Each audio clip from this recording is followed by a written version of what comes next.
Ok, entonces vamos a partir primero sobre qué es el pensamiento y vamos a partir con una definición del pensamiento propiamente tal, ¿sí?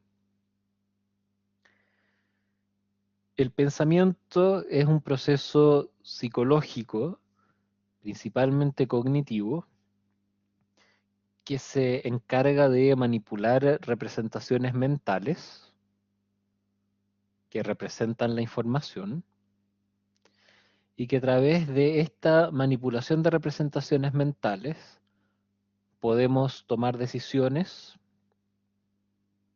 podemos resolver problemas y podemos razonar o sacar conclusiones.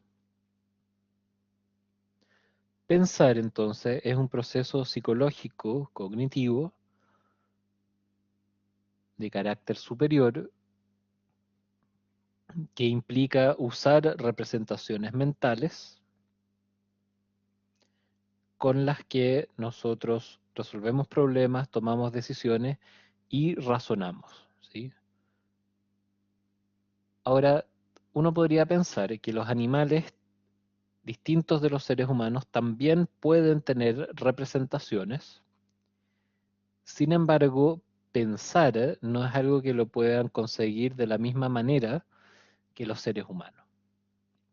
Por ejemplo, si tenemos una rana y saca la lengua para atrapar una mosca, pregunta, pensará y dirá, esto parece que es una mosca, entonces saco la lengua y atrapará la mosca.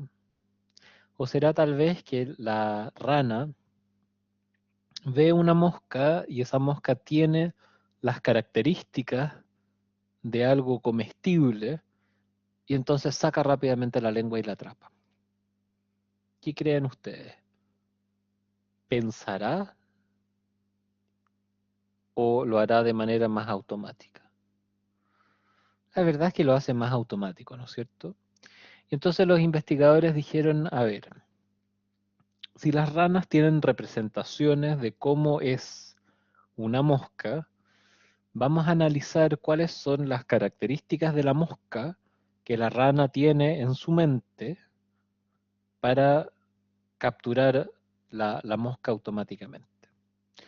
Entonces se dieron cuenta que habían a lo menos tres características que hacían que la rana sacara la lengua para alimentarse.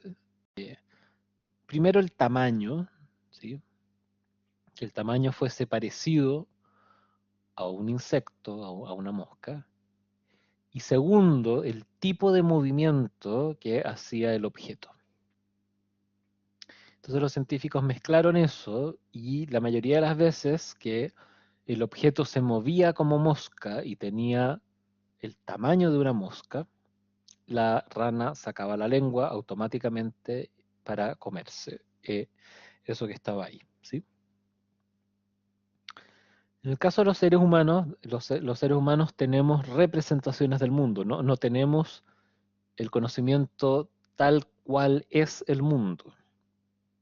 Si yo les pido, por ejemplo, que ustedes me describan o me cuenten cómo es el mundo, ustedes no me van a mostrar cómo es su pieza, ustedes van a usar categorías, van a usar palabras, incluso podrían dibujarme cómo es su pieza o el escritorio o cómo es la bicicleta que tú usas o el auto en el que andas, pero esos son representaciones, ¿sí?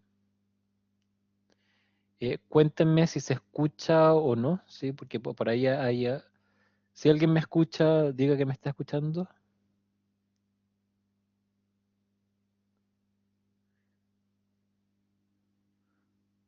Danae, ¿no me escuchas?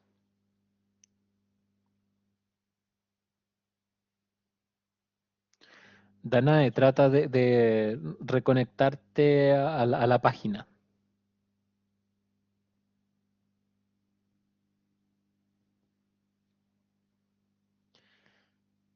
Y si se vuelve a escuchar intermitente, avísenme, ¿sí? Súper. Entonces, cuando nosotros usamos el pensamiento, lo que hacemos es que representamos la realidad. Nosotros no pensamos con la realidad tal cual es, sino que pensamos con representaciones de la realidad. Esas representaciones son abstracciones o interpretaciones de la realidad. Y la razón por la que usamos estas representaciones mentales es que ellas contienen lo más importante y esencial de la realidad para poder pensar. ¿Sí? Entonces, por ejemplo, tú me podrías describir que tienes un escritorio que es de madera y que encima tiene un notebook. Y con esa poca información representa muy bien cómo es tu lugar de trabajo. ¿Ok? Ahora, las representaciones pueden ser de tres tipos. ¿Sí? Tenemos representaciones que pueden ser conceptos, que son clasificaciones que hacemos del mundo. Cada cosa nueva que conocemos la incorporamos a nuestras categorías o clasificaciones particulares. Y si no calza con alguna categoría, armamos una nueva categoría. ¿Sí? Por ejemplo, un niño pequeño ha conocido solamente los perros como animales. ¿Sí? Ha conocido el perro que tienen en la casa, que es un pastor alemán. ¿Sí? Y va al sur, va al campo, y en el campo ve una vaca. Y la vaca no la había visto nunca antes, ve por primera vez una vaca. Es muy probable que el niño quiera incorporar ese objeto nuevo a lo más cercano dentro de las categorías o clasificaciones que tenga. Y pueda reconocer que la vaca es un animal que se acerca a los perros, entonces podría decirnos que es un gran wow. ¿Sí? Entonces la vaca es un gran wow porque lo armó, lo construyó, lo clasificó con el conocimiento previo que tiene. Y después los papás les enseñan que en realidad eso no es un perro, es una vaca. Las vacas hacen mu y las vacas dan leche y están en el campo. Y son blancas con manchas negras. Entonces el niño puede ahora armar una nueva categoría que se llaman vacas y que entra dentro de los animales del campo. Entonces tenemos los conceptos que nos ayudan también a representar y clasificar las cosas nuevas que conocemos y a entender el mundo en el que uno vive. ¿Sí? Ahora, el problema que pueden tener las clasificaciones o el uso de los conceptos es que hay algunas cosas que son difíciles de clasificar, ¿eh? Y lo que tiene que ver con los seres humanos, las clasificaciones o las categorías o conceptos pueden ser infinitas. ¿Sí? De hecho, con todo lo que está pasando a nivel sexual, de las orientaciones sexuales o los géneros de la sexualidad, eh, se van armando nuevas palabras o conceptos o categorías, algunas probablemente que se reformulen, otras que se incorporen, más la evidencia científica, la socialización. Por lo tanto, las categorías nos ayudan a saber cómo clasificamos y ordenamos el mundo, pero a veces pueden encasillar demasiado a la gente. Y eso produce cierta frustración, ¿sí? Cuando empezamos a encasillar a la gente, la encasillamos de manera demasiado rígida y no nos damos cuenta que los seres humanos somos muy complejos y vamos más allá nosotros como seres humanos de las categorías, ¿sí? Las categorías nos pueden orientar, dar luces de cómo somos, pero los seres humanos somos mucho más allá de esas categorías, de esos conceptos. Segundo, también como representaciones tenemos las imágenes. Nosotros pensamos imaginando mentalmente las cosas. Si yo les digo, imaginen un limón o imaginen una vaca, imaginen una mesa, ustedes pueden visualizar en su mente esos objetos. Pero no son esos objetos tal cual los ven en su mente, sino que lo que ven en la mente es una representación, una imagen construida por la mente de esos objetos. Si yo le digo, imagina una mesa, no ves la mesa tal cual está en la realidad, sino que ves en tu mente un dibujo, una imagen mental de la mesa. Y después la puedes incluso dibujar. Ahora, ¿qué pasaría si dibujamos una bicicleta, ¿sí? Imagínate, le pedimos a Lucy, o a Javiera, o a Miguel, que dibujen una bicicleta, ¿sí? Y después nos ponemos a construir la bicicleta que ellos dibujaron. Pregunta, ¿servirá esa bicicleta? ¿Esa es la bicicleta que uno usa para andar en bicicleta? ¿Qué creen ustedes que pasaría si construyéramos esa bicicleta? Probablemente no, ¿no es cierto? Porque la bicicleta que uno dibuja es una representación para mostrar las características de una bicicleta, pero no es un dibujo para construir una bicicleta, ¿sí? Un dibujo para construir una bicicleta tiene proporciones, directrices, está en 3D también, es un tipo de dibujo particular, ¿sí? Perfecto. Y si ponemos a dibujar a Lucy, María Zúñiga, a Javiera, a Miguel una bicicleta, ¿todos ellos dibujarán la bicicleta exactamente igual o habrán algunas diferencias?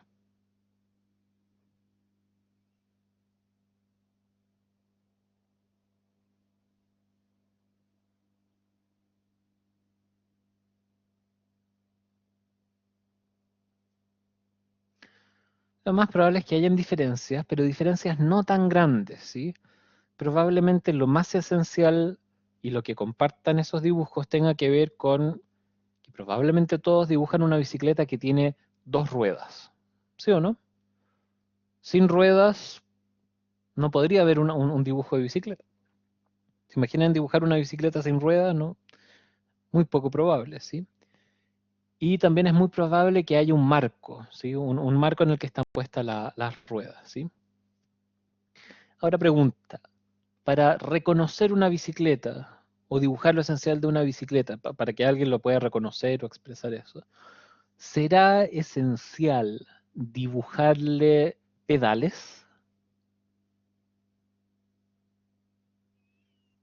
¿Sería esencial, si yo quiero comunicarle a Lucy en un dibujo una bicicleta, ¿será fundamental que yo le ponga pedales? No, ¿no es cierto? Por lo tanto, efectivamente, algunas bicicletas podrán tener pedales y otras no. ¿Será fundamental que yo en la bicicleta le ponga estos rayos en las ruedas? ¿Se ha fijado que las ruedas tienen rayos? ¿Sí? Tampoco, ¿no es cierto? No es esencial, no es definitorio para saber que son una bicicleta. Por lo tanto, nosotros en las representaciones que dibujamos del mundo, nos concentramos en la información más esencial y cuando armamos una secuencia, esos objetos que hemos dibujado, les ponemos flecha. Si yo les pidiera a ustedes que me explicaran, sin palabras, con dibujos, cómo es el proceso de tostar el pan, ustedes probablemente primero elijan el pan que van a dibujar, ¿sí? Les voy a dar algunas opciones para que me cuenten qué tipo de pan ustedes usarían en el dibujo, ¿sí? ¿Usarían marraqueta, ayuya, pan de molde o un baguette de pan? ¿Cuál elegirían para dibujar? Piénsenlo en la mente, ahora que están armando el esquema, ¿sí?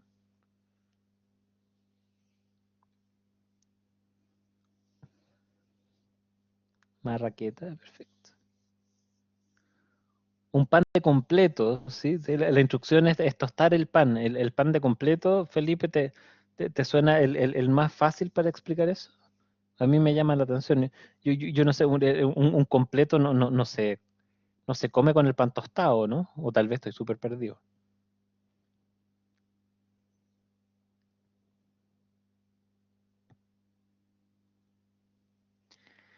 Ya. Si nosotros vamos analizando el pan que ustedes eligieron, yo creo que eso no es el que van a dibujar necesariamente, ¿eh?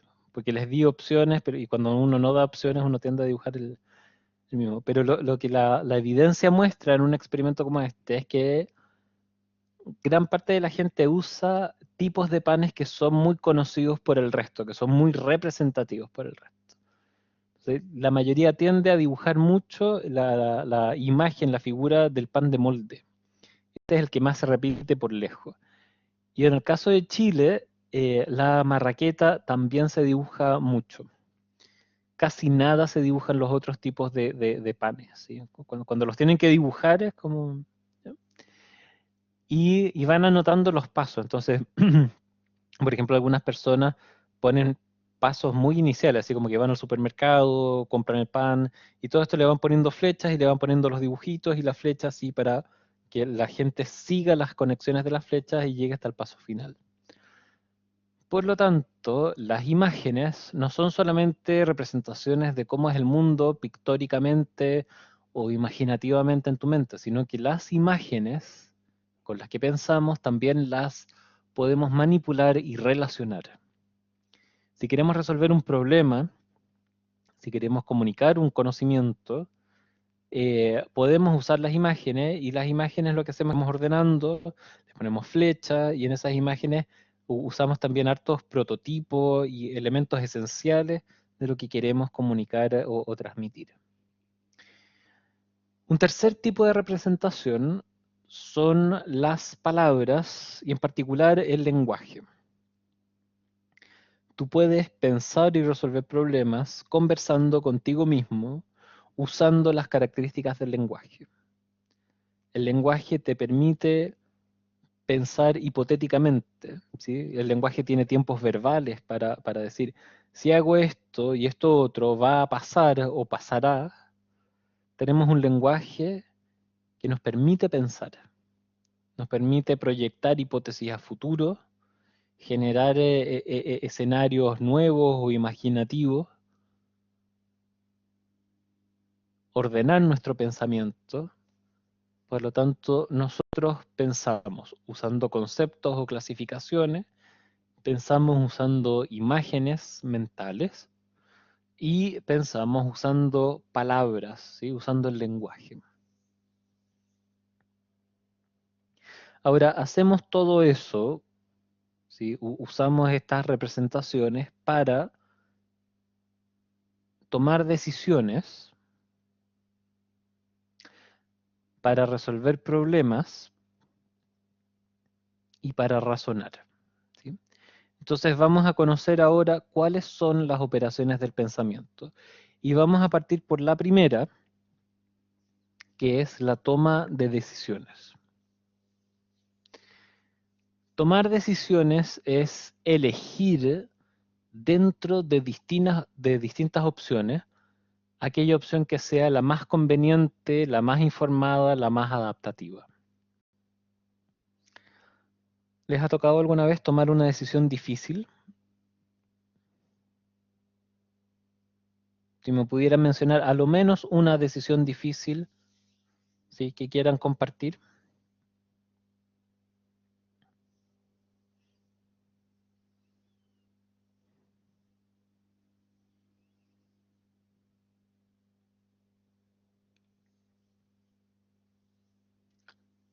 Por ejemplo, decidir estudiar psicología. ¿Le costó a alguno de ustedes? ¿O fue algo súper fácil que dijeron, hoy día me levanté y decidí y me voy a meter a estudiar psicología? Yo creo que para muchos de ustedes tuvieron que pensarlo. Anotar los pros, los contras, los costos, los beneficios, ¿sí? Analizar el momento en el que uno está, el tiempo que demoraría, las complejidades, la familia, ¿sí? Y una vez que ustedes anotan todo eso mentalmente o lo piensan, finalmente llegan a una decisión, ¿sí?, entre las alternativas, ¿sí? Eso es tomar una decisión, ¿sí? Tú no creas una opción nueva, sino que las opciones están, pero tú tienes que elegir. Uno podría pensar, pero profe, pero elegir igual fácil, porque están las opciones, uno elige nomás qué tanto tiene que pensar. Pero resulta que hay muchas decisiones que son complejas, porque tienen muchos niveles de información que tú tienes que analizar detalladamente antes de tomar una decisión. Probablemente lo que hace que una decisión sea tan compleja es que cuando tú eliges algo, dejas otras opciones fuera. Si estabas entre hacer A, B o C y eliges A, significa que ya no hiciste o no vas a hacer ni B ni C. Y eso es complejo. Cuando tú eliges, te estás comprometiendo con esa opción y estás renunciando a las otras opciones que estaban disponibles. ¿Se entiende? ¿Sí? Lo otro que también que lo puede hacer complejo en las decisiones es que las opciones dependen a lo menos de dos cosas, ¿sí? Primero, de nuestro propio pensamiento. Nuestra mente nos convence que tenemos a veces más o menos opciones. Y en realidad tenemos más opciones de las que realmente creemos, ¿sí? Psicológicamente, cuando una persona está muy triste o está con depresión o con algún trastorno psicológico importante, puede ser que las opciones que hay disponibles la persona no las identifique o no las reconozca, porque está muy triste, está deprimido, entonces reduce el campo de opciones posibles de lo que puede hacer. Y lo segundo es que la cultura y la sociedad en la que uno vive también limita las opciones que hay. No están todas las opciones disponibles en el mundo. Tú tienes que elegir de aquellas opciones que también el mundo, el contexto te ofrece. Y eso a veces también lo puede hacer complejo porque uno quiere o busca otro tipo de opciones que a veces no están disponibles en ese momento o en esa cultura. Entonces, para que tomemos decisiones existen tres componentes esenciales en cualquier proceso de toma de decisiones. Primero, tienen que haber opciones. Segundo, la persona le pone creencias de probabilidad de éxito o de conseguir esos desenlaces o esas opciones. Y tercero, cada opción tiene una consecuencia positiva, negativa, más atractiva que otra.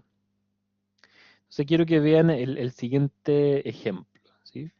Aquí tenemos el caso de una persona, un chico, por ejemplo, que en la hora de almuerzo tiene dos opciones, ¿sí? O considera que tiene a lo menos dos alternativas. Opción uno, pide el mismo almuerzo de siempre, de los días lunes, se lleva el almuerzo a la biblioteca y almuerza mientras está estudiando y repasando la materia para la prueba que tiene o los controles que tiene en la semana.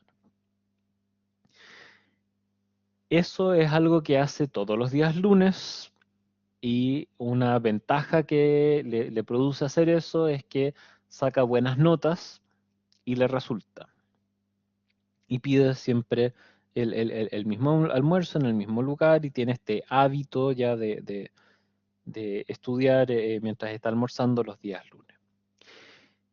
Sin embargo, el día lunes, cuando va de nuevo a pedir su almuerzo y a seguir estudiando, aparece una cajera que a él le gusta mucho y que no había visto en un buen tiempo.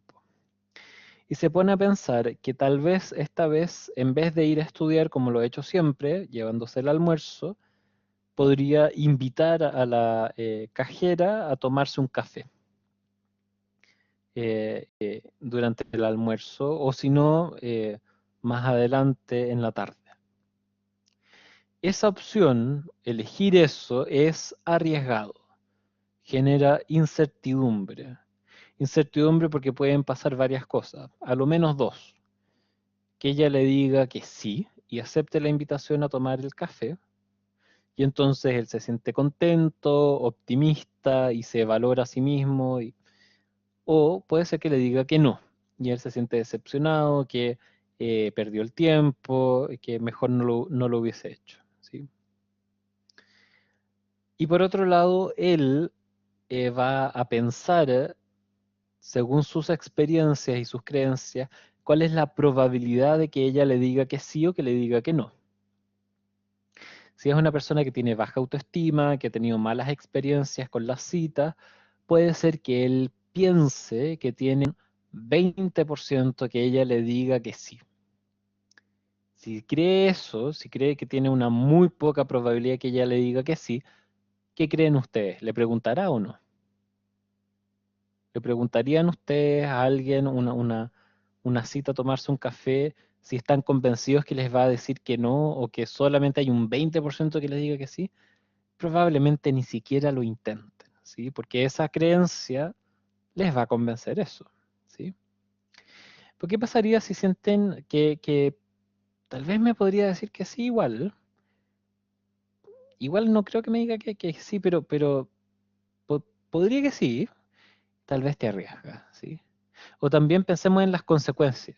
Si me dice que no, por último lo intenté, ¿sí? No me voy a quedar con la duda. Si me dice que no, no me va a afectar tanto, si tampoco estoy tan enamorado de esa chica, ¿sí? Probablemente ahí también me pueda arriesgar y preguntarle, ¿sí? Entonces, lo que te está mostrando esta teoría que cuando uno toma decisiones, la información uno la piensa, uno tiene antecedentes, creencias, y todo eso lo podemos trabajar también en psicoterapia. El chico está súper angustiado, le gustaría preguntarle, pero piensa que no, porque si le dice que no va a ser muy fuerte, se va a sentir con mucha pena. O, por ejemplo, en psicoterapia te dice que le gustaría preguntarle, pero él sabe sí o sí que le va a decir que no, qué probabilidad tiene que le vaya a decir que sí. Entonces, lo que hace uno en psicoterapia es trabajar esos pensamientos, esas creencias de éxito o de fracaso que tiene el paciente y las consecuencias también que él o ella piensan que podrían obtener si toman esa decisión. Al trabajar eso con el paciente después se puede sentir más fortalecido y con herramientas más ajustadas o concretas respecto de lo que realmente pueda pasar. Entonces, imagínate que nosotros igual podemos mentalizar o preparar al chico y decir, mira, si te dice que no, ¿qué es lo peor que puede pasar? El chico o la chica reflexiona y dice, bueno, lo peor que puede pasar es que me puede dar pena, ¿sí? Ok. ¿Y qué más puede pasar o pensarías tú si te dice que no? Bueno, igual yo diría que torpe fui por preguntarle si obvio que nunca nadie me va a querer. Entonces uno podría decir, a ver, pero mira las palabras que acabas de decir. ¿Ya? Nunca, nadie. Si te dice que no, es una persona que te dice que no. Hay muchas otras personas que tal vez podrían decirte que sí. Bueno, sí, tienes razón. ¿Y qué pasa si no le preguntas y si te hubiese dicho que sí? Entonces uno va reflexionando también ahí con el paciente y de a poco el paciente va haciendo algunos ajustes al entender esa toma de decisión, ¿sí? O podría decir es que no tengo habilidades para poder convencer a la chica de que acepte la invitación. Y uno puede trabajar y decir, bueno, ¿qué habilidades consideras que son necesarias para que te diga que sí? Entonces uno va trabajando con el paciente este proceso de tomar decisiones. Ah, muy bien, Javiera. En el caso de las personas impulsivas, pues, depende también de quién, ¿sí? Pero en general, a nivel biológico, nosotros tenemos una estructura que tiene que ver con la corteza prefrontal y frontal, que se van relacionando con regular nuestra conducta y no actuar impulsivamente. No podría pensar entre dos grandes extremos que tenemos, ¿sí? Gente que es muy impulsiva, llega y actúa, llega y toma decisiones sin medir consecuencias, sin analizar nada. Y el otro extremo sería esa gente extraordinariamente planificadora, meticulosa, que lo piensa absolutamente todo, ¿sí? Y que se nos pueden transformar en los peores psicópatas que podríamos tener, ¿sí? Gente muy meticulosa, fría, que piensa el paso a paso y analiza todo, eh, versus la persona que llega y actúa de inmediato, ¿sí?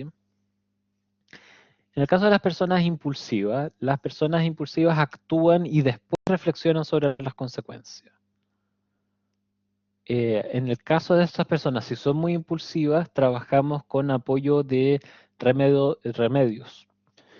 Que ellos consulten también con psiquiatras para ver si hay algún remedio psiquiátrico que les ayude a disminuir la impulsividad.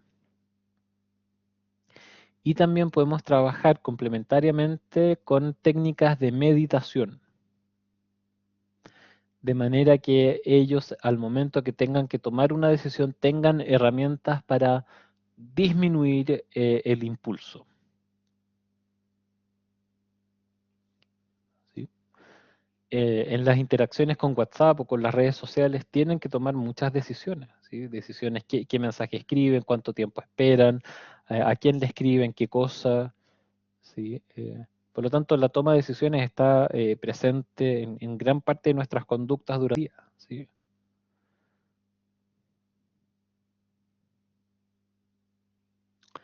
Ahora, para tomar decisiones hay algunos mecanismos que usamos para tomar decisiones en las cuales podemos identificar a lo menos dos que usamos con algo de frecuencia. Uno es el algoritmo. El algoritmo es una secuencia de pasos que usamos para tomar decisiones o resolver problemas que son fijos y si los sigues al pie de la letra tienes éxito. Las recetas, por ejemplo. Si uno sigue una receta al pie de la letra hasta el final y sigue todos los pasos, terminas cocinando la receta y te queda bien lo que estabas preparando. Por lo tanto, los algoritmos son una secuencia de pasos que si los sigues al pie de la letra te permiten tomar la mejor decisión posible. Ahora, los algoritmos no se pueden usar para todo, ¿sí? Hay muchas cosas de los seres humanos que dependen de la intuición, de lo espontáneo de la situación. Por ejemplo, hacer amigos no se resuelve a través de una secuencia de pasos, ¿sí? Hacer amigos tiene que ver con confianza, con intuición, con cuestiones espontáneas, no se resuelve de manera algorítmica, ¿sí? Pero hay muchas secuencias o cuestiones que enfrentamos que a través de un algoritmo lo resolvemos y lo resolvemos bien, con éxito, ¿sí? Segundo, tenemos también las heurísticas como otra manera también de tomar decisiones y que algunas veces la usamos para resolver problemas. Las heurísticas son atajos mentales o reglas generales que son bastante simples y que tienden a llevarnos al éxito. Pero como son reglas generales o atajos mentales, a veces se pueden equivocar. Un tipo de heurística, por ejemplo, que podemos usar o que usamos más de alguna vez se llama heurística de representatividad. Significa que tú tomas una decisión basándote en lo representativo del estímulo o de las características de la situación. Entonces, por ejemplo, tienes que decidir cuál es el nivel socioeconómico de tu paciente. Y resulta que tu paciente, ella llega con ropa de marca, con joyas, bien vestida y maquillada. ¿Qué nivel socioeconómico es probable que sea? Ustedes tuvieran que tomar una decisión y decidir. Probablemente, como escribe Rocío, sería de un nivel socioeconómico alto. Y probablemente la mayoría de las veces eso sea verdad, ¿sí? Ahí lo que tú hiciste es para poder decidir de qué nivel socioeconómico es, te basaste en lo representativo, ¿sí? Y es representativo de un nivel socioeconómico alto usar joyas o ropa de marca, por lo que eso representa, ¿sí? Pero puede ser que a veces nos equivoquemos.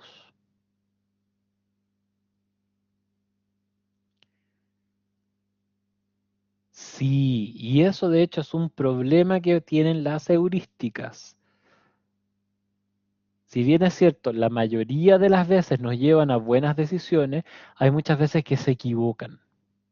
Y por eso que uno tiene que estar muy alerta a eso. Así como decía por ahí, hay que ver la congruencia completa. Exactamente, en el caso de la psicología, cuando trabajamos con los pacientes, vamos analizando distintos niveles la información, distintas técnicas vamos usando y con eso vamos armando una imagen lo más completa e integrada posible.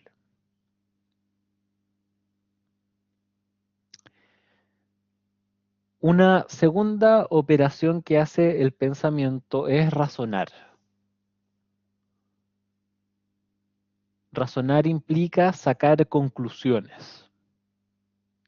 Y nosotros sacamos conclusiones sobre algo, ya sea a través de premisas o ideas generales que las consideramos verdad, y que si son verdad nos permiten llegar a conclusiones también verdaderas, o a través de casos que observamos.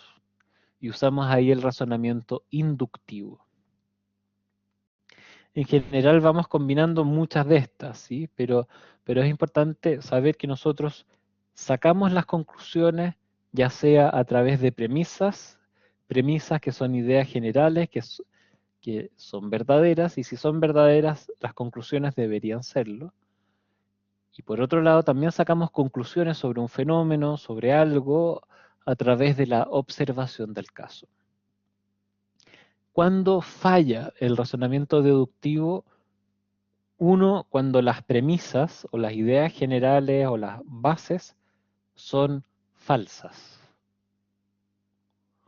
O cuando la argumentación o la conexión entre las premisas para derivar la conclusión son erróneas. Ok, les voy a dar el siguiente ejemplo. El océano Atlántico es el océano más grande del mundo. Esa es la premisa 1. Premisa 2. Argentina tiene puertos en el océano Atlántico. Conclusión, Argentina tiene puertos en el océano más grande del mundo. Pregunta, ¿esa conclusión es verdadera o es falsa?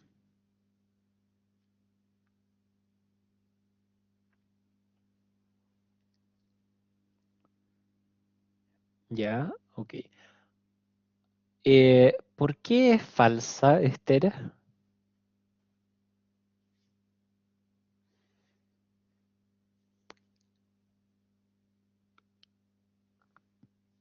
Perfecto, muy bien.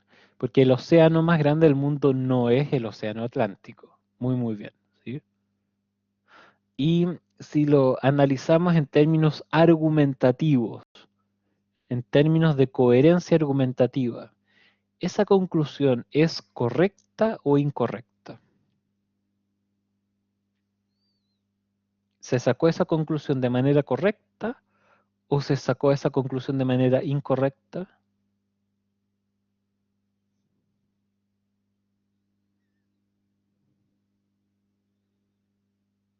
Para saber eso necesitamos saber si los pasos que se hicieron son lógicos.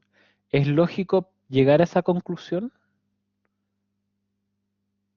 Totalmente lógico. Por lo tanto, la conclusión es correcta, sin embargo es falsa por las premisas que se usaron. Súper bien, Rocío.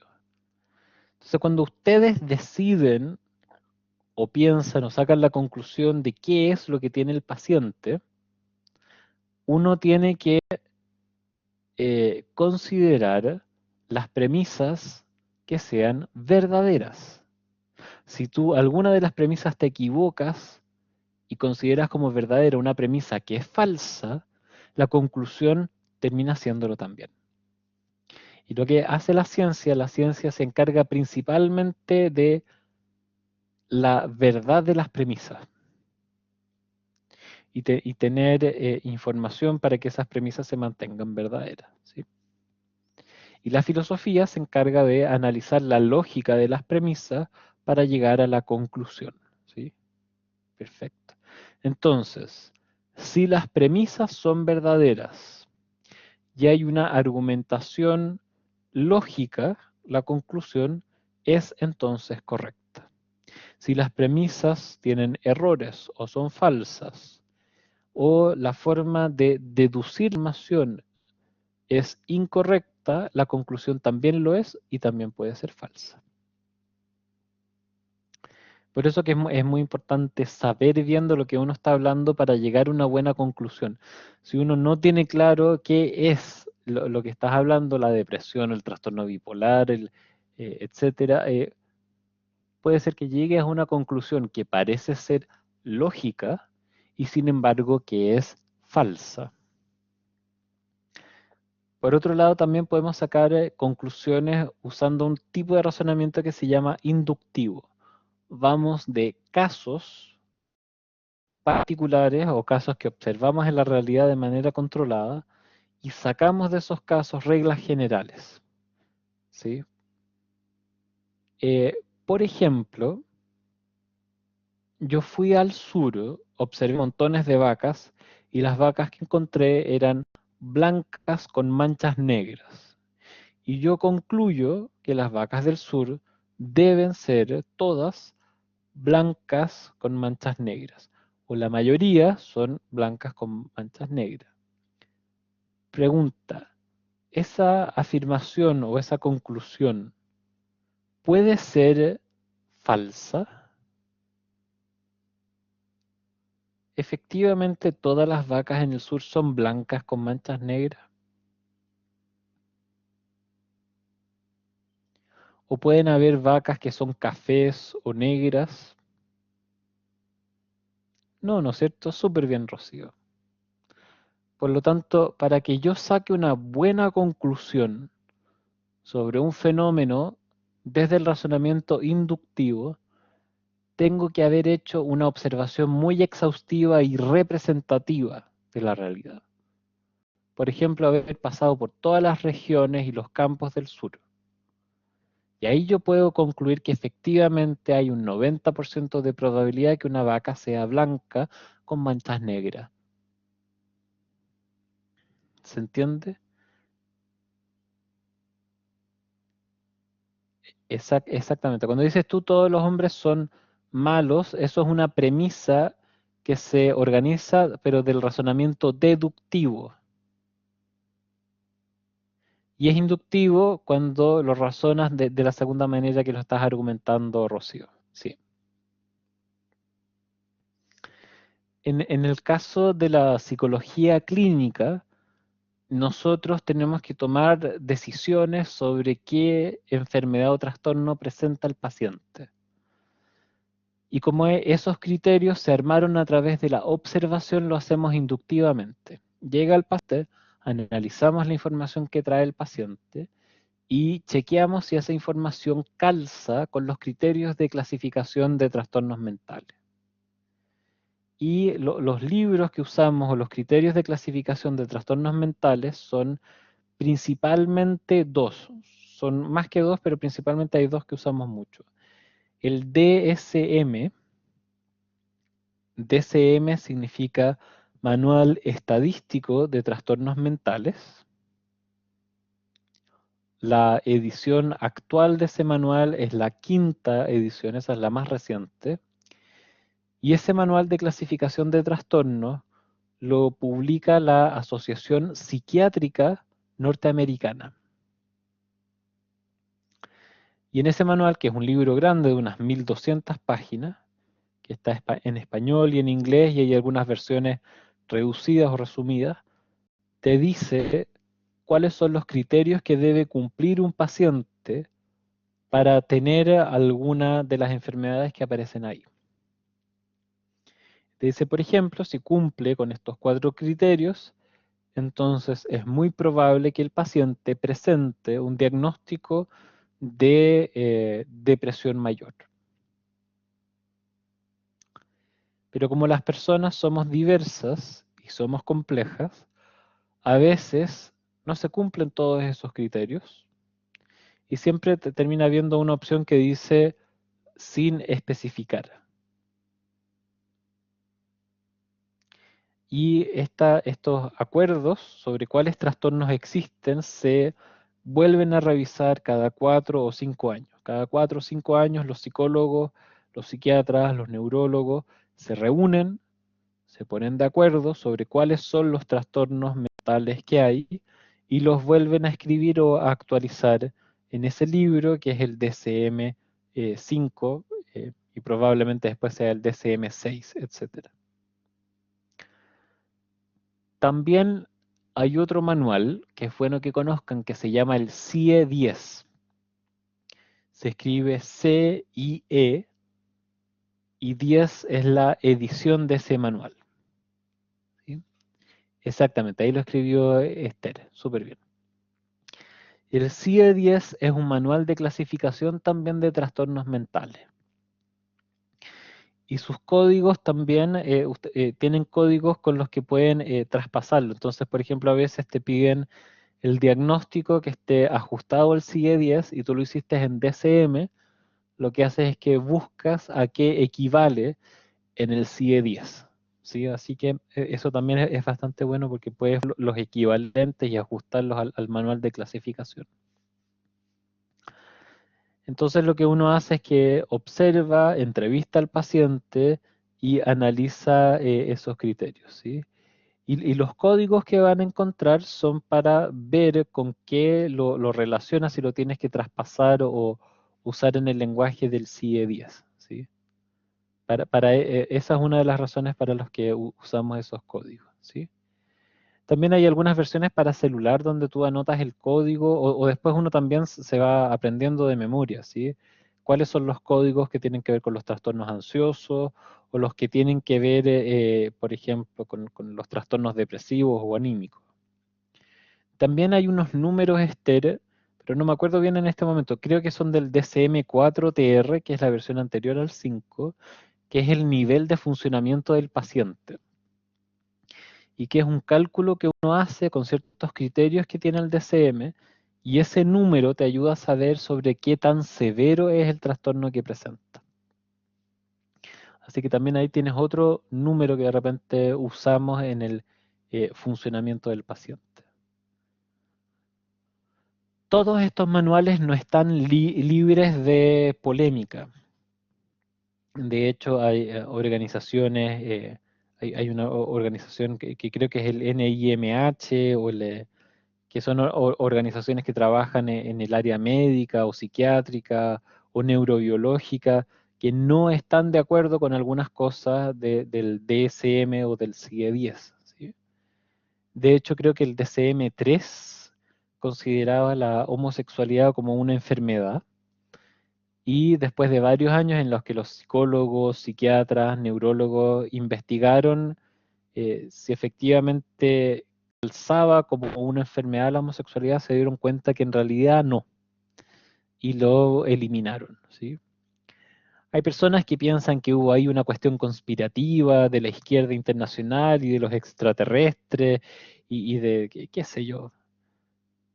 Pero la realidad es que para que algo sea un trastorno o enfermedad propiamente tal, eso debe producir sufrimiento y debe tener cura, ¿sí? Son algunos de los criterios que debería tener una enfermedad, ¿sí? Y la homosexualidad por sí sola no produce sufrimiento. Ahora, eso no significa que los homosexuales no sufran, o que las lesbianas no sufran, o las personas de otra orientación sexual no sufran. Sí sufren, pero no sufren por su condición sexual, sino que sufren por cómo la sociedad los discrimina y los maltrata. Y lo segundo, no existe cura para eso, ¿sí? Si uno analiza con gran detalle, es como dónde está la falla o el problema. ¿Es un problema del gen X o del gen Y o de que le faltó vitamina tanto, qué sé yo, o que le faltó algún elemento? Y la realidad es que no hay información concluyente de ningún tipo que tenga que ver con eso, ¿sí? Eso, ¿sí? Ahora también respecto del espectro autista, han hecho algunas modificaciones o terminología. eh, Creo que también de la bipolaridad, antes hablaban de depresión bipolar, ahora se llama más trastorno bipolar propiamente tal. Así que también es bueno estar actualizándose cada cierto tiempo sobre cuáles son los sistemas de clasificación de los trastornos mentales y cuáles también a ti te hacen más sentido, ¿sí? Y para tomar esas decisiones y pensar qué es lo que tiene el paciente o cuál es el problema que tiene, es difícil, hay que pensar harto. Y a veces tienes que hacer diagnósticos diferenciales, ¿sí? Por ejemplo, esto que le está ocurriendo al paciente, lo más probable es que sea depresión, pero hay que diferenciar este diagnóstico de esta otra cosa que podría ser un trastorno tal vez de adaptación, ¿sí? Entonces, es bueno anotar también cuál es la otra cosa que podría ser que tuviera nuestro paciente. ¿Cuál es la otra cosa de la cual deberíamos diferenciar y tener claridad antes de llegar a una conclusión de mayor probabilidad? ¿Sí? Eh, sí, sí. Entonces, bueno, todas estas nominaciones tienen algunas implicancias técnicas importantes y en otras ocasiones son cambios más bien cosméticos del lenguaje técnico, ¿sí? Que no tienen implicancias de mayor trascendencia. ¿Sí? Ok, para cerrar entonces respecto de pensamiento, nos vamos al tercer operación o proceso que hace el pensamiento. El pensamiento nos permite resolver problemas. Resolver problemas implica crear nuevas soluciones frente a una dificultad del ambiente. ¿Ya? Y ese problema lo podemos resolver en un nivel muy, muy básico o simplón a través de ensayo y error. ¿Les ha pasado que están cocinando algo y les queda mal? Y empiezan a probar con cualquier cosa a ver si sabe comida o el postre que estaban preparando. Llegan en un nivel de desesperación que uno agrega cualquier cosa, como, mira, sí, en una de esas podría funcionar y le echas algo. Y funciona o se echa a perder peor y queda absolutamente incomible. ¿Sí? Hay varias situaciones o problemas que enfrentamos donde los resolvemos a ensayo y error. Sin pensar mucho hacemos cualquier cosa. Pero esa forma de resolver problemas no es la que más usamos y no es la más cognitiva tampoco. En general, los seres humanos, antes de resolver un problema, pensamos. Analizamos el problema, analizamos los recursos que tenemos, tratamos de resolverlo mentalmente o ver si es lógico y funcionaría, ejecutamos después la respuesta y evaluamos si tuvimos éxito. ¿Sí? Y esa es una forma de pensar bastante más compleja.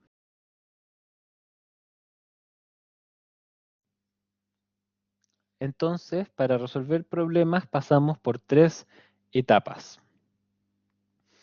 Etapa 1, diagnóstico del problema. Etapa 2, producción de solución de problemas. Y etapa 3, evaluación de las soluciones. Algunos autores le llaman a este modelo el modelo SMART, SMART de inteligente, donde cada una de esas siglas en inglés representan las etapas para resolver de manera inteligente un problema. Y esas siglas se pueden condensar en tres grandes pasos. El primer paso consiste en saber de qué trata el problema, saber cuál es el problema, delimitarlo, entenderlo, ¿sí? Hacer un diagnóstico correcto del problema. Algunos investigadores señalan que los problemas pueden ser cognitivamente de tres tipos. Están los problemas de ordenación, que se resuelven solo si tú ordenas las piezas de la manera correcta. Por ejemplo, los puzzles. Los puzzles solo se resuelven cuando tú los armas de la manera correcta, en el orden que deben estar. Un segundo tipo de problema se llama de inducción de estructura. Los problemas de inducción de estructura es cuando tú tienes que descubrir la relación entre los elementos que se presentan en el problema. Por ejemplo, quiero que se fijen bien en la secuencia que les voy a proyectar y quiero que descubran cuál es la relación entre los números que hay y me digan cuánto vale X. Ahí se los estoy publicando en el chat. Dice 1, 4, 9 y te piden el valor de X. Para resolver ese problema y saber el valor de X, debes descubrir la relación que hay entre los números que están anotados ahí. Quiero que piensen por un minuto cuál sería la solución, ¿sí? Esther piensa que es 16. ¿Alguien más podría decir cuál será el valor de X?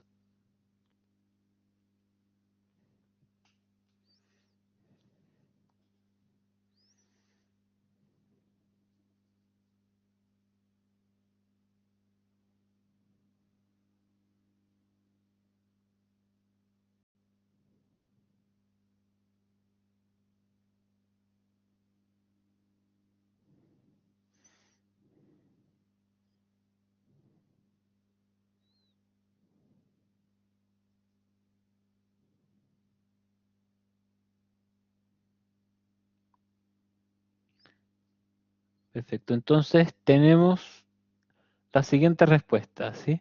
¿Quién da más? ¿Cuál será la respuesta correcta, ¿sí? Tenemos 16, 17, 15, 12, 14, 16, 13. Parece que es un problema difícil, ¿sí? Pregunta, a ver, vámonos con Lucy, ¿sí? A todo esto, Lucy es el pastel de choclo más bueno que he comido en mi vida, así que te felicito. Me imaginé ahí el mejor pastel de choclo del mundo y pareció Lucy así como, ¿sí? Ya. Lucy, ¿por qué llegaste a 16? ¿Qué encontraste en esa secuencia que te hizo pensar que es 16? Porque entre 1 y 4 hay 3, pero la razón entre 4 y el otro son 6 y así va subiendo. Así lo hice, no sé, puede que me Y equivoque. entre uno y 4 encontraste que era 3, Sí, pero y el entre otro, 4 y 9 son 5. ya, pero 3 a 5 hay una diferencia de 2, entonces aumentó 2 sobre la Ya base. aumentó 2, ya Y, entonces debería haber aumentado, a ver, de 4 a 9, 5, 5, 6, 7. pero no está 7 más 9. ¿Eso hiciste? aumentado 3, entonces ya se... Sí, No alcancé una a cosa así escuchar fue. lo último. Algo así. Perfecto. ¿Quién más Sí, encontró así también que fue. era este también? Sí. Ahora, ¿alguien encontró algo más en esa relación? Interesante, encontraron ahí una relación y que les permitió encontrar el resultado, porque efectivamente es 16, pero si se fijan bien, los números que están anotados son la potencia de la secuencia de 1 en adelante. 1 elevado a 1 es 1, 2 al cuadrado es 4, 3 al cuadrado es 9, 4 al cuadrado es 16. Cuando ustedes descubren la relación o la estructura entre los componentes y de esa manera resuelven el problema, están usando lo que se llama inducción de estructura. ¿Sí? Esos son los problemas de inducción de estructura. Y el tercer tipo de problema se llama problema de transformación. Los problemas de transformación es cuando tienes que llegar a un estado meta. ¿Sí? Por ejemplo, imagínense, o no sé si alguna vez jugaron esto, tienes que cruzar un río, ¿sí? Y son 3 misioneros y 3 caníbales, ¿sí? Y hay un botecito y no puede haber nunca más caníbales que misioneros, porque si hay más caníbales, se comen a los misioneros, ¿sí? Y entonces el problema es cómo lo haces para llegar a la otra orilla y cruzar en este botecito. ¿Conocen ese problema? ¿Lo han escuchado? ¿O algún ejercicio parecido? Creo que en ingeniería comercial hacen un problema parecido, pero creo que es una cabra, un repollo y una persona, no sé, algo así. ¿Sí? Bueno, para resolver ese problema, ¿sí? Lucy lo conoce, excelente. uno tiene que pensar muy bien las acciones de la situación, ¿sí? El estado meta es que lleguen todos, ¿sí? Que lleguen todos, pero ¿cómo lo haces? Cumpliendo estas restricciones, ¿sí? Eso se llama problema de transformación. ¿Sí? Tienes que, siguiendo las reglas, llegar a una meta y transformar la operación o la situación para poder conseguirla. Bueno, una vez que ustedes saben cuál es el problema y que el problema está bien delimitado, pasamos a la etapa 2, a solucionar el problema, a hacer las conductas o la producción de soluciones. Y ahí podríamos usar, por ejemplo, análisis de submetas. Si la meta es muy grande, la descomponemos en pequeñas metas o submetas para poder alcanzarla. Por ejemplo, terminar la carrera de psicología puede tener como submeta que apruebes las distintas asignaturas, ¿sí? Y entonces te concentras en esa submeta y si las cumples, terminas llegando a la meta mayor, ¿sí? A la meta más compleja. También algunos autores hablan del insight, que es darse cuenta de manera repentina sobre las relaciones entre los objetos o los elementos del problema. La psicología de la Gestalt identifica este insight, que es cuando estás analizando un problema y no lo resuelves y no lo resuelves, y te vas a acostar un rato a descansar, y de pronto dices, ah, pero obvio, pues si así es, así cobra sentido, y resuelves el problema. Entonces ocurre esta conciencia repentina de cómo calzan los componentes del problema y lo resuelve, ¿sí? Por eso que es tan bueno cuando uno enfrenta un problema, si ese problema se ha vuelto muy complejo y estás en un punto ciego, salirte de ese problema. Darte una vuelta, caminar, ducharte, y de pronto todo eso va a calzar y vas a encontrar repentinamente la solución.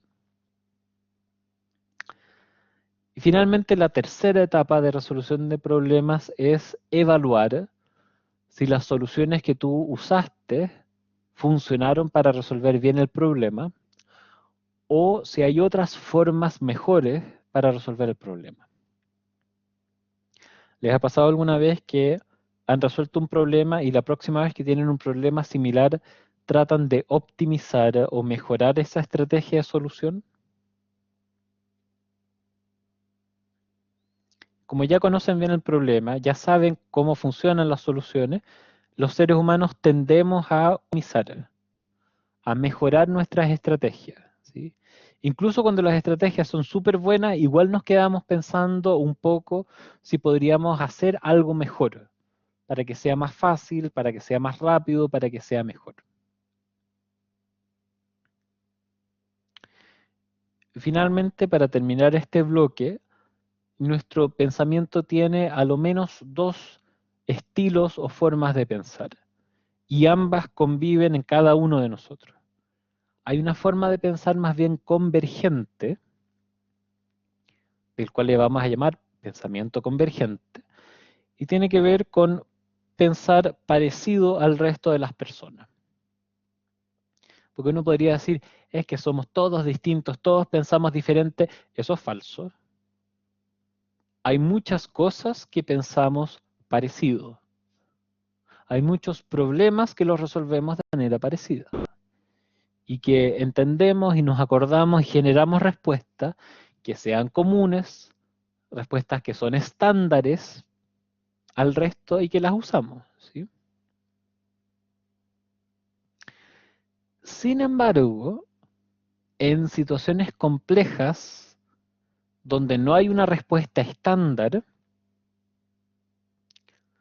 un problema grande, complejo, con muchas variables, tenemos que pensar creativamente, salirnos un poco de la caja, como diría Ken Robinson. Y eso hace que busquemos soluciones creativas, innovadoras, distintas, que no están disponibles fácilmente en el ambiente o en la forma de pensar del resto. ¿Qué pasará cuando una persona piensa creativamente y distinto del resto en todo. ¿Será tan bueno? Pues a veces yo he escuchado que me dicen, oye Sergio, pero es que es muy importante ser creativos porque la creatividad y pensar distinto te hace bien. Y yo estoy convencido por lo que he leído, por lo que he investigado y por lo que he visto, que no es bueno ser creativo en todo.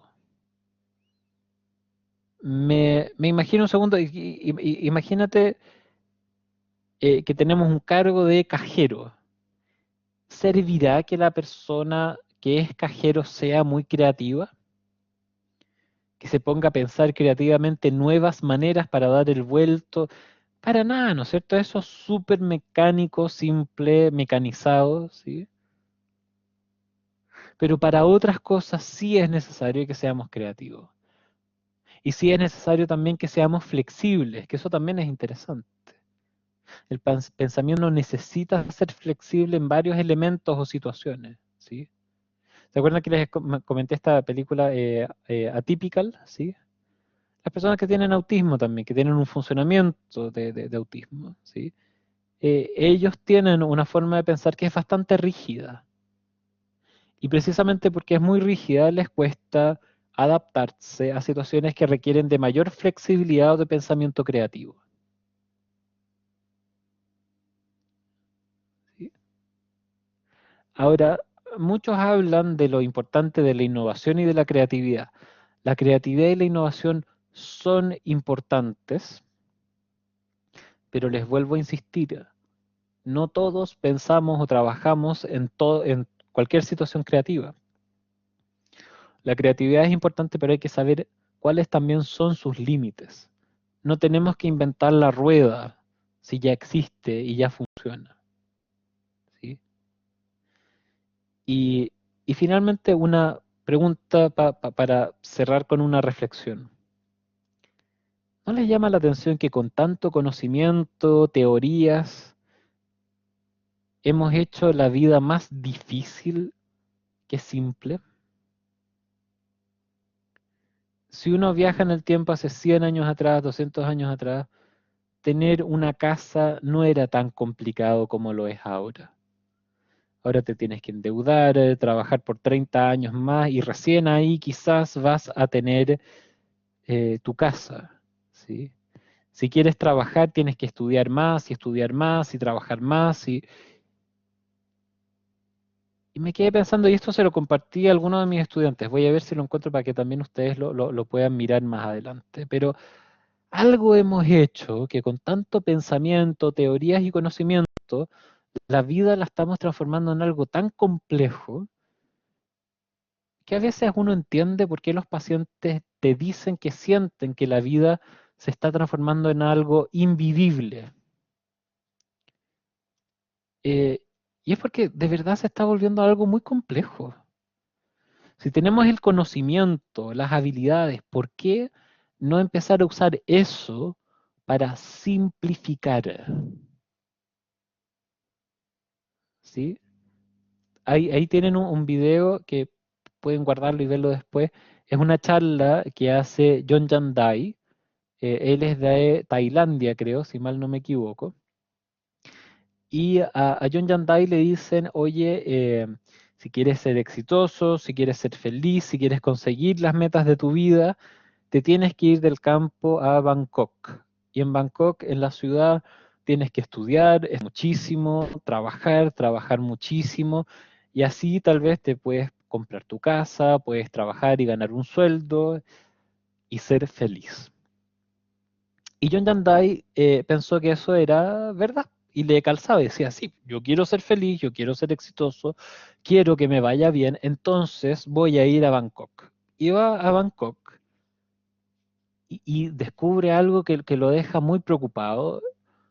Descubre uno que tiene que trabajar muchísimo, estudiar todos los días porque la universidad es muy exigente, leer muchas cosas que no le interesan, que no le importan, que no le hacen sentido, y, y no le va muy bien, y además empieza a sufrir.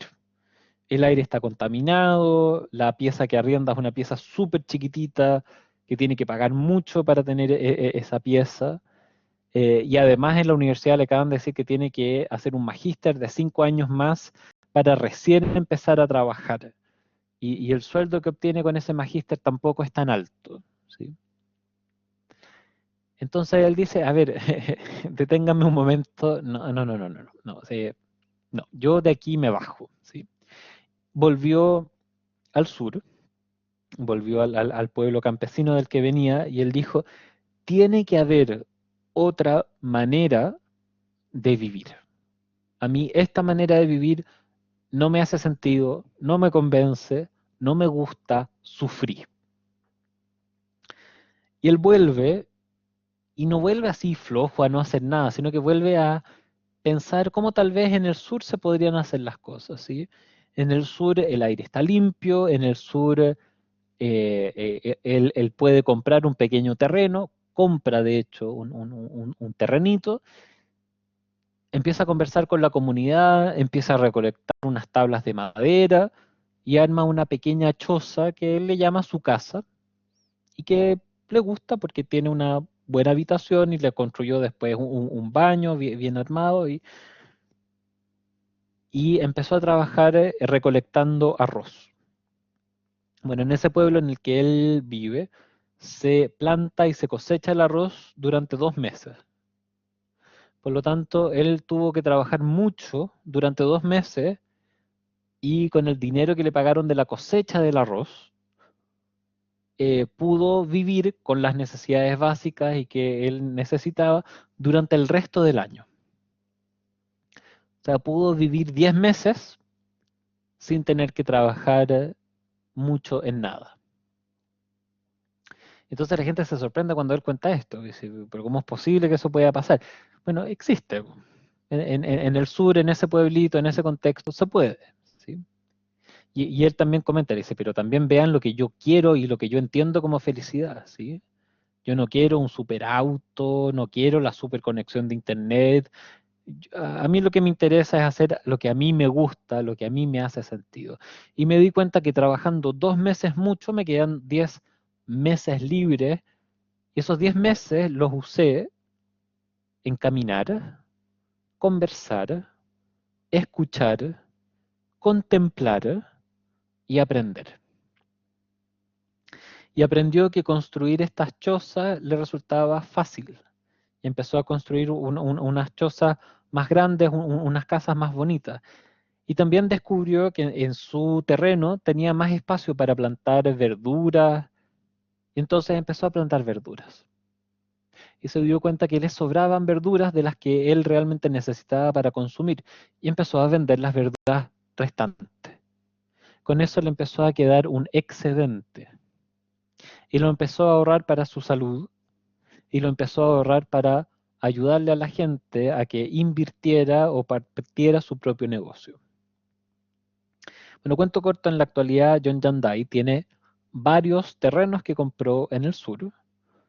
Está enseñando una forma, un estilo de vida de simplificar la existencia y de hacerse cargo uno del propio camino que a ti te satisface. ¿Sí? Eh, Ahora, eso no significa que el camino de John Yandai sea el único camino o el mejor. Ese es el camino, la forma que a él le hace sentido.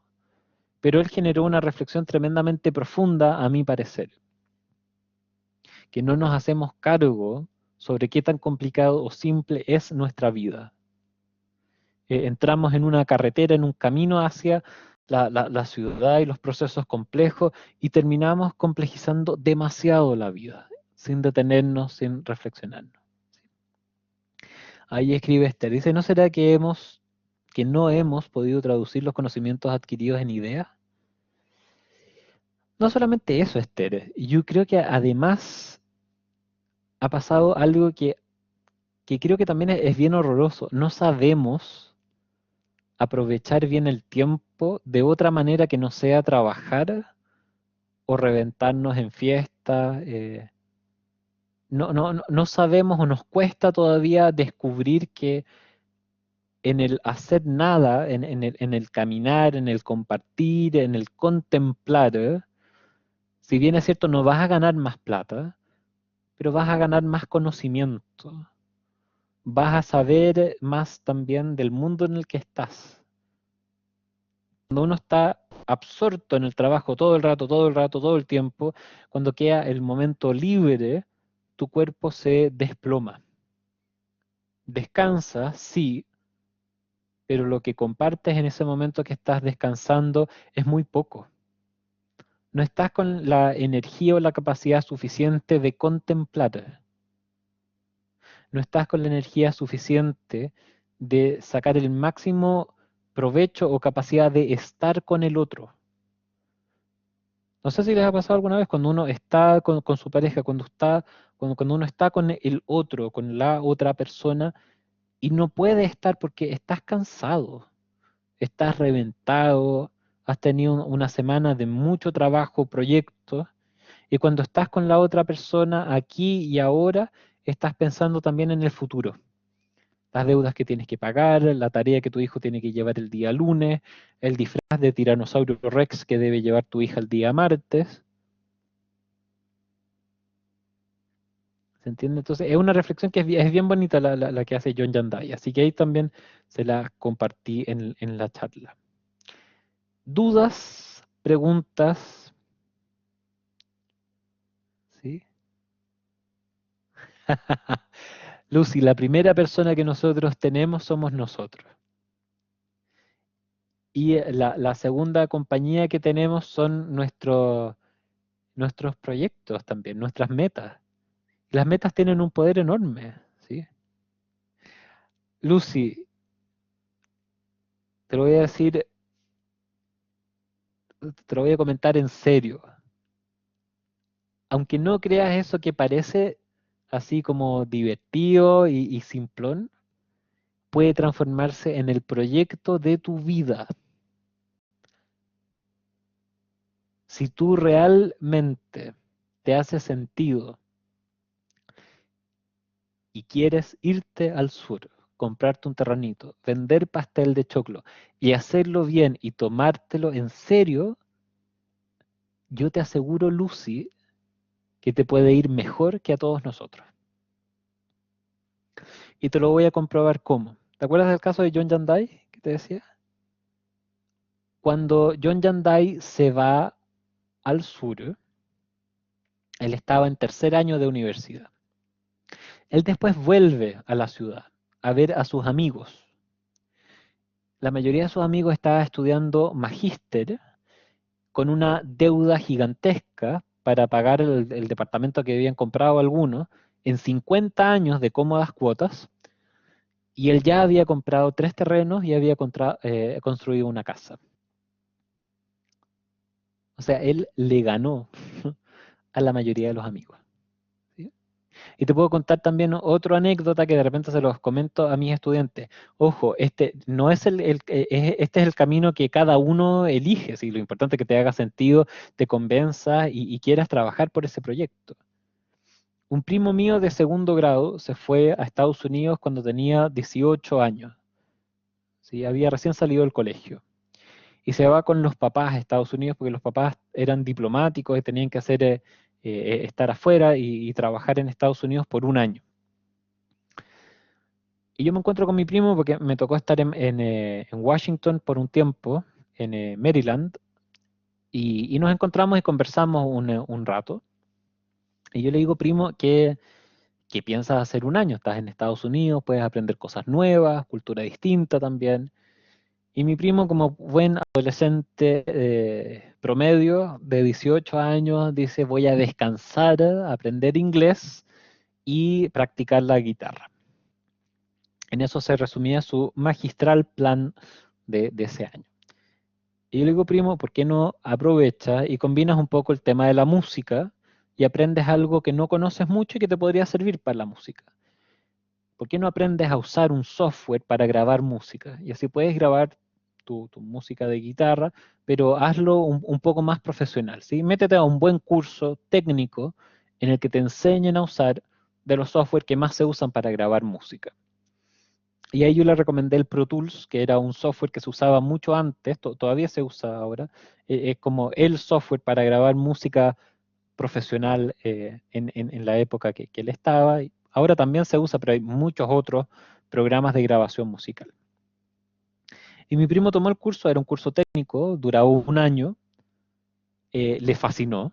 Era un curso que era part-time, duraba media jornada, y la otra media jornada empezó a trabajar, porque se dio cuenta que si podía comprarse un computador o las máquinas para poder grabar, iba a poder hacerlo mucho mejor. Entonces se puso a trabajar y además se puso a estudiar, ¿sí? Algo que hasta el día de hoy la mamá de él me agradece muchísimo, porque imagínate, un año de solamente haber descansado y no haber hecho nada, versus haber estado estudiando algo, trabajando, motivándose. Bueno, volvieron a Chile y este chico ahora tenía 19 o 20 años, con una carrera técnica en el nivel 1 que había sacado. Y los papás conservadores, familia también tradicional chilena, le dicen, oye, ahora ya estamos de vuelta, así que ponte las pilas, entra a la universidad sí o sí. Y mi primo dice, pucha, qué lata, no sé qué estudiar, si ya estudié igual algo, podría empezar a trabajar en eso. Y los papás le dijeron, no, eso era un hobby, ahora trabaja, ahora estudian algo de verdad. Y se metió a la UNIAC a estudiar música y sonido, o algo así, que era lo más parecido a sus intereses. La carrera le cargó, se aburrió muchísimo y botó la carrera 6 meses de haberse metido en la carrera. Pero la votó no solamente porque se aburrió, sino porque lo empezaron a llamar por teléfono. Chancho en Piedra, la Miriam Hernández, diciendo, oye, ¿podrías ayudarnos? Queremos grabar un disco, una canción, ¿sí? Y buscamos en internet y dice que tú eres experto en usar el software para grabar música. ¿Puedes venir? Y él empezó a ir y empezó a trabajar. Y empezó a trabajar mucho. De pronto lo llamaron y le dijeron, oye, queremos grabar en México. ¿Te puedes venir a quedar 4 meses? Te pagamos X monto de plata. Bueno, este primo que estudió una carrera técnica de un año, terminó juntando plata rápidamente y comprando su primer departamento antes que cualquiera de todos sus hermanos. Entonces, les quiero mostrar, hay muchos caminos en la vida para llegar al éxito que uno busca. Qué importante es que nosotros nos podamos hacer cargo de encontrar esos caminos y de creer en esos proyectos. Si a alguno de ustedes les hace sentido, si la gente les dice que no, que es muy difícil, y ustedes le hacen caso a la gente, no va a resultar. Les aseguro que no va a resultar. Existen los caminos más inverosímiles y diversos para llegar a la felicidad, pero la felicidad que tú buscas, que tú quieres, que a ti te hace sentido. Y de verdad, piensen en Chile, la cantidad de opciones y alternativas que hay son muchas. Ojalá que ustedes no se vuelvan el mismo tipo de psicólogo que tenemos en Chile que sobran, ¿sí? Sobran psicólogos que atienden y generan informes. Necesitamos psicólogos que puedan ofrecer nuevas teorías, que puedan mezclar naturaleza con psicología, que puedan estudiar y ofrecer nuevas visiones sobre la sexualidad, sobre la vejez, que se metan en el tema del Sename y que puedan armar proyectos que beneficien y ayuden a la gente, a las minorías, a los grupos vulnerables, que hagan una diferencia que sea notoria, que sea excepcional y que a ustedes les haga sentido. Así que Lucy, si te hace feliz y de verdad te llama la atención y te convence la idea de cultivar o hacer pasteles de choclo en el sur, yo soy de los primeros en ir, de todas formas.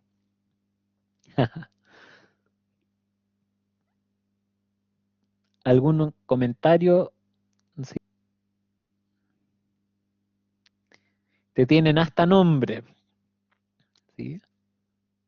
Ahí Felipe dice que está coordinando también las tablas de madera que te va a llevar el próximo fin de semana a la parcela del sur para que partan construyendo eso.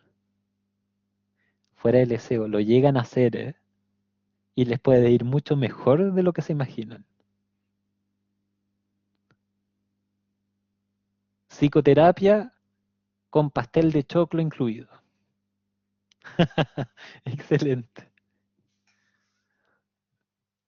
Bien, son las 3:47. Vamos a... ¿Haces mermelada? ¿Viste? Súper. Oh, Dulce Membrillo, te pasaste. Lucy, creo que vamos a hacer negocios después ahí por interno. Excelente. Bien, mire, son las 3:48. Lo que vamos a hacer ahora tiene que ver con el trabajo de taller que tienen que desarrollar. Voy a detener un momento la grabación.